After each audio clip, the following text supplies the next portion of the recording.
আমাদের প্রতিনিধি রূপক রয়েছেন আমাদের সঙ্গে। রূপক, কিভাবে ঘটলো এই ঘটনা?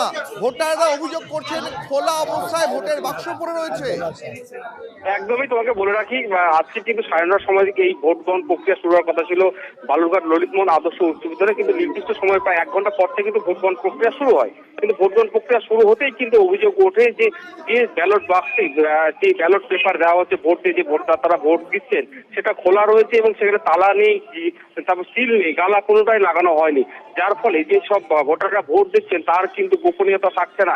এই অভিযোগ তুলে কিন্তু প্রথমে ভোটদাতারা বিক্ষোভ দেখান। তারপরে নজরে আসে যে ভেতরে অনেক তৃণমূল নেতৃত্ব রয়েছে যাদের হাতে কোনো কার্ড নেই, বৈধ কোনো কার্ড নেই, যে ভেতরে থাকতে গেলে পোলিং এজেন্ট বা যারা নির্বাচনী এজেন্ট রয়েছে তাদেরকেই থাকা দরকার, তার বাইরেও কিছু লোক ছিল। এই অভিযোগ যখন তোলে তারপরে কিন্তু বিক্ষোভ দেখায় ভোটদাতারা। তাদের অভিযোগ যে গোপনীয়তা নষ্ট করা হচ্ছে, কে কোথায় ভোট দিচ্ছে সে কিছু জানাজানি হবে।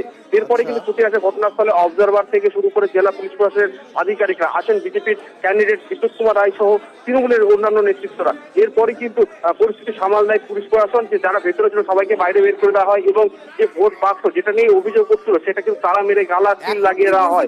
তারপর কিন্তু ভোট গ্রহণ শুরু হয়।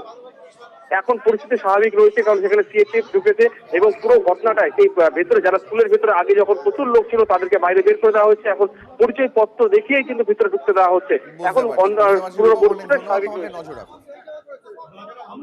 আমার ব্যালটটা যদি অন্য, আমি যাকে ভোট দিয়েছি সেটা যদি চেঞ্জ করে দিয়ে অন্য কোনো কাউকে দিয়ে দেওয়া হয় এটা করতেই পারে।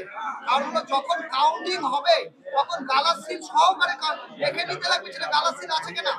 গালাসিল না আছে তার ভোটের স্বীকৃতি কোথায়? বলছে যে গালাসিল যদি না থাকে, যারা ভোট দিয়ে আসে আমি তখন যেতে পারিনি। গালাসিল না থাকলে আমরা ভোট দিব না।